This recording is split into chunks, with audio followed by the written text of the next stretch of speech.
Hi, Ty from Groovy Entertainment. Today we got another book on tape to play for you. Today's book is Wonders of the River from 1982. So let's get started.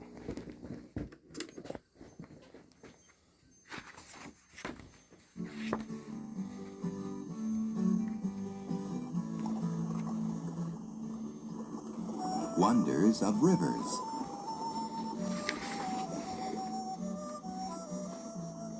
Just about anywhere you live, there is a river near you.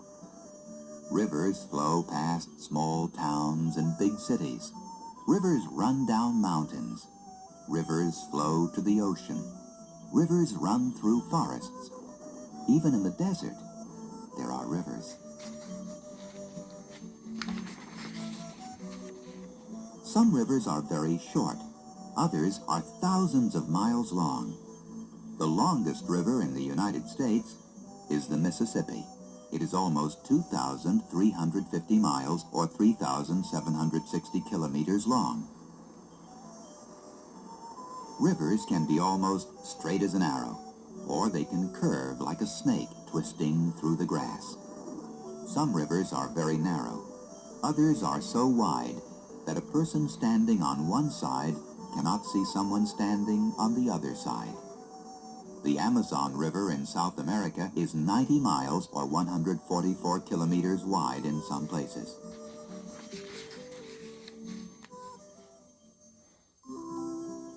There are rivers that begin as tiny trickles of water from a lake.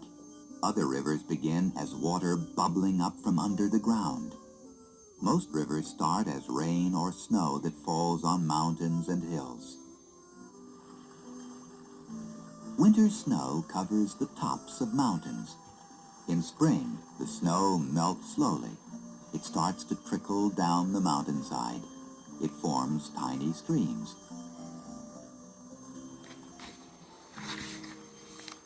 Soon, many tiny streams join together to make bigger streams. They run down the sides of the mountain. The tiny streams are like the smallest branches of a tree. Where they join together, they are like the big branches of a tree. And where all the streams run together, it is like the trunk of a tree. This is the river. Spring storms add rain to the streams of melted snow. The streams bubble as they swirl down the mountainside and tumble over the edges of large rocks. The fast-flowing river breaks little pieces off the rocks in its path. The water pushes hard against the soil on both sides of the river, loosening sand and stones and plants. Rock, sand, and plants. Everything that falls into the moving river is swept down the mountain. Most rivers do not move as fast as they seem to be moving. They travel between 1 to 5 miles, or about 2 to 8 kilometers an hour. You can pedal a bicycle faster than that. But even when a river moves slowly, it never stops. As it moves, it wears away the ground under it and on both sides of it. Over the years, a river can wear away miles and miles of land. This wearing away is called erosion.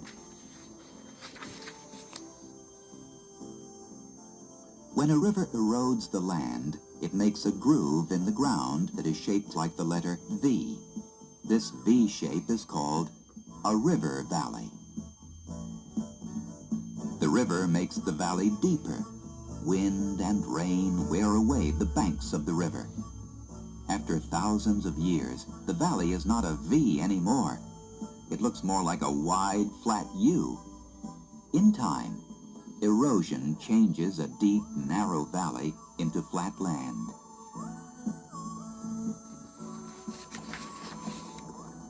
Where land is flat, water flows very slowly, but it never stops. There is more water coming down the mountain, pushing at the water ahead of it. The river grows wider and longer as it moves over the land. When water moves very slowly, it does not carry the bits of rock, sand, and plants from the mountain. These things, called sediment, fall to the bottom of the river. If a lot of sediment falls to the same part of the riverbed, a new piece of land will be built up. It will become an island. Sometimes a river flows into a place where the land is very low. This lowland is called a basin. When the river water fills the basin, it makes a lake.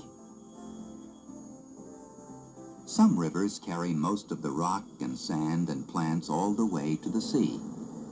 The sea may be rough at the mouth or end of the river, or the sea may be quiet at the mouth of the river. If it is rough, the sediment will be carried away from the land. If the sea is quiet, the sediment will stay at the mouth of the river. After a long time, it will build up and become an area of land called a delta. The soil of a delta is very rich and makes fine farmland.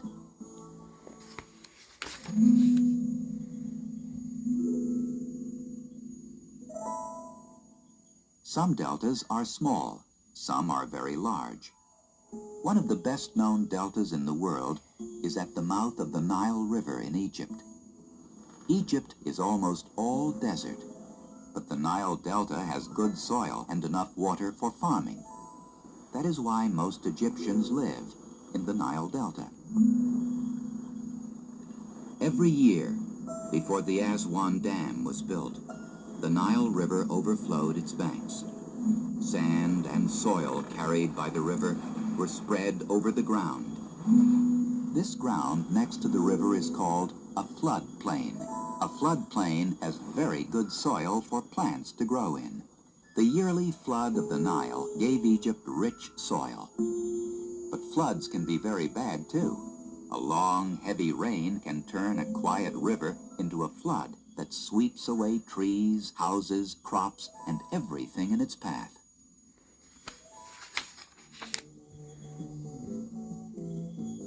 There are ways to control the flooding of a river. One way is to build high banks along the sides of the river. These banks, called levees, must be higher than the river can rise. There are hundreds of miles of levees along the Mississippi River. One of the best ways to control a river is to build a dam. A dam can be made of stone, of wood, of earth and rocks, anything that will hold back the flow of water. Beavers are nature's best builders of dams. They build a wall of mud and sticks and stones to stop a river or a stream. This makes a pond for the beavers to live in. People build huge, strong dams out of concrete. The river water that is held back by a large dam becomes a lake. The lakes made by dams are called reservoirs. They reserve or hold water. We get our drinking water from reservoirs. A river that is not dammed would carry away this water. Then we would not have enough water in dry seasons.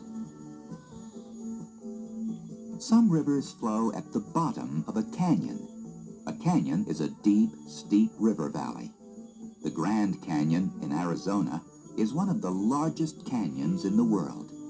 It is a mile or 1.6 kilometers deep and 217 miles or 347 kilometers long. A canyon starts to form when a river erodes dry, rocky land. The water cuts a path that gets deeper and deeper. Millions of years later, the path becomes a canyon.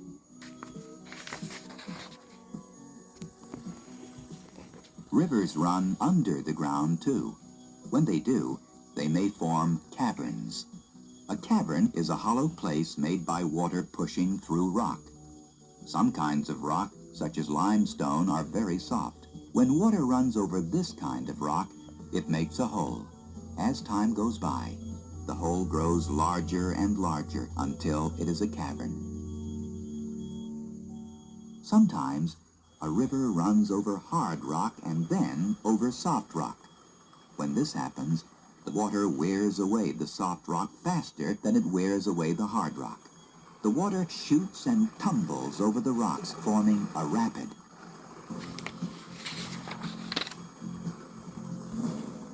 As the river wears away the soft rock, the rapid turns into a waterfall. The soft rock has all worn away.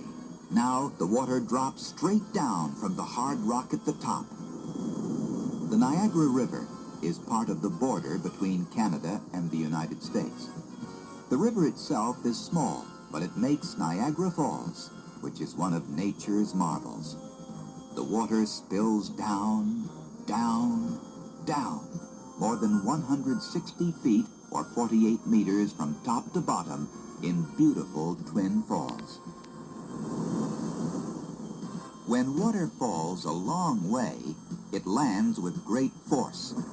This force can be used to power the motors that make electricity for homes and factories. Waterfalls, such as Niagara Falls, are used this way.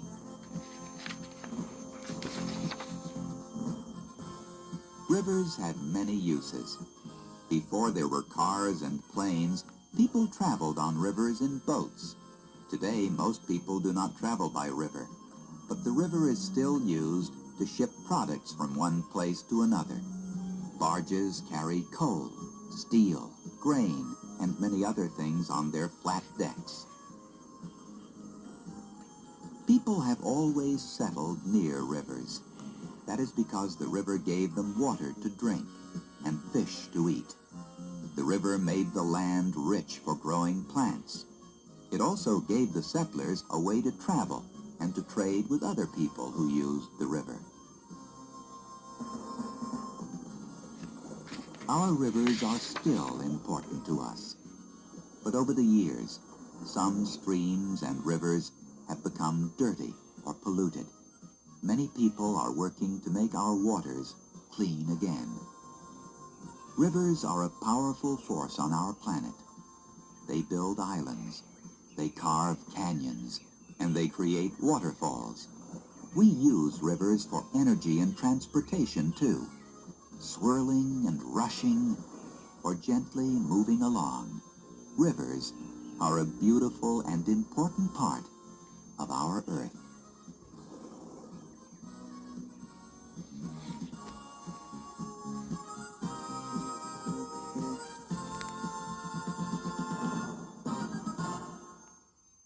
So that was Wonders of Rivers from 1982. If you like, subscribe, share, and comment, and have a groovy day. Our next book would be Birds.